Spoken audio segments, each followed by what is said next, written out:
President Barack Obama is currently preparing to return to the African continent for the first time since he left the Oval Office. He's expected to touch down in South Africa sometime next week to deliver the annual Nelson Mandela Lecture. This morning, the Obama Foundation held an informal media briefing, and our foreign editor Sophie Mokoena was there and joins us now. Sophie, how did that informal media briefing go?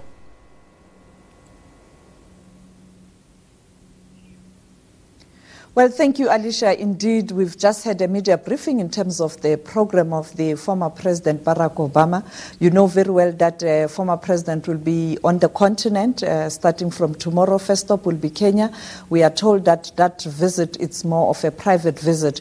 But in terms of the foundation, I have with me here a representative of the foundation who is going to speak to us on his program on arrival in South Africa and some of the issues that he will be engaged in.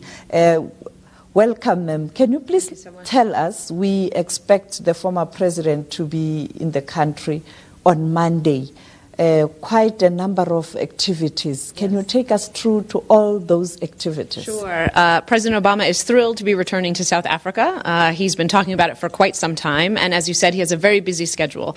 The priority for him is, I think, twofold. One is the launch of the Obama Foundation Leaders Program, which is the first international program of the foundation that he and Mrs. Obama founded together. And this program is designed to connect, train, equip, and inspire young leaders from across the entire continent of Africa. We will have 200 young leaders from 44 different countries with us here in Johannesburg for 5 days to learn different skills, leadership, learn about the work that they're all doing. President Obama will have the opportunity to meet with them for about an hour to 90 minutes later this week, where he will do a town hall. So your viewers will be familiar with this from the last time he was in Johannesburg and other places around the world, where he will inspire them and give remarks designed to help them feel like they are part of the next generation of change makers, and then he will open it up to questions to hear from them. He will also have the opportunity while he's here to have the honor of delivering a lecture on the 100th anniversary of Nelson Mandela's birthday at the annual Nelson Mandela Lecture. Following that, he will attend the dinner that the Mandela Foundation will host, and he will also have the opportunity to meet with President Ramaphosa to discuss issues of the day and have an opportunity to discuss what's going on in South Africa and the world.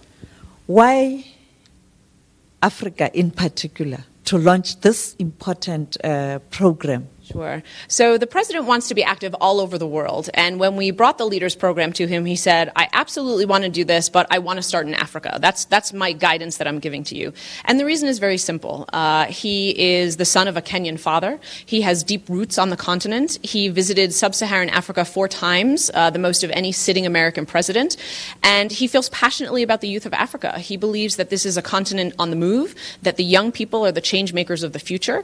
And he wants to continue sort of the legacy of the program, the Young Leaders Program, YALI, that he started when he was in office. And now that he has a foundation, he and Mrs. Obama wanted to make sure that Africa understands that continuing to support and embrace young African leaders is a priority that he will carry with him through the rest of his post-presidency life. Some of those young leaders are leaders who had the Mandela program, who went to the Mandela program. Why do you take this decision to involve them this time around? Sure. So the president has a great love and passion for the Young African Leaders Initiative, YALI, that he started while he was in office. And in the United States, since that was a government program, it stays with the U.S. government. He can't take it with him when he leaves the presidency, but he felt so passionately about it, and he was so impressed by the leaders that he met in that program that he said to us, we want to give opportunities to new young leaders who weren't part of that program, but we also want people who were part of that program to know that they also have a home in the Obama Foundation. So he asked us, when we were looking through all of these applications, we received 10,000 applications for this program, to ensure that there were going to be alumni of the Young African Leaders Initiative program mixed in with new talent that we found on the continent. The other program, you spoke about the former president of Liberia, Ellen Johnson Sirleaf, Ali Dangote, Trevor Manuel. Can you take us through that program as well? Sure. So we feel very honored to have a number of the elders who will be here for the Mandela Lecture who have agreed to participate in our program. Kofi Annan, Ellen Johnson Sirleaf, Lakhdar Brahimi will be with us. Patrick Gaspard, the former U.S. ambassador to South Africa, will be moderating that discussion. Aliko Dangote, Trevor Manuel, there are a number of prominent Africans who have also agreed to participate in the program because they also believe in the power of this next generation of African leaders. So they will do a combination of plenary sessions, helping to motivate all of these young leaders. And I think the thing that we're really excited about is all of them will not only speak to the young leaders, but take questions. They want to hear what's on the mind of these young leaders. So we hope that it's really a free-flowing exchange of ideas and questions about challenges and opportunities that these young people are facing on the continent. And of course, the meeting with the current South African president, Cyril Ramaphosa. Yep. Yes, the president very much looks forward to meeting with him. He is quite pleased to be hosted here in South Africa. We already feel the excitement in the air.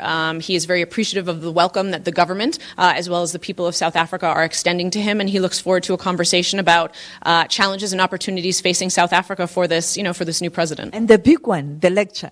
The lecture. He is incredibly excited and honored. As your viewers will know, the president feels a deep connection to Nelson Mandela. He considers him a mentor, not so much in the personal sense, but by following the example of Nelson Mandela. He has spoken frequently and passionately about the impact of Nelson Mandela's life, his work, his way of thinking, and the impact that has had on him as he developed as a young person and then as a president. And he feels incredibly honored to have been asked to appear at the lecture. He's been working on this speech for quite some time. And I think it will be a message of hope and inspiration and grace that follows really in the example of the teaching that Mandela left for all of us. And then finally, you can't talk about former President Barack Obama and you ignore the former First Lady and the girls. Are they coming? I never ignore them. Unfortunately, they will not be traveling to South Africa. Mrs. Obama, who is an active part of the foundation also, has recorded a wonderful, inspiring, heartwarming video for the 200 young leaders here that will play at the convening this evening in Johannesburg. And I know that she and the girls look forward to returning to South Africa when schedules allow. Thank you for your time. Thank you very much. There you have it, Alicia. The former president is expected to be on the continent, arriving in Kenya tomorrow evening and in South Africa on Monday. Back to you in studio.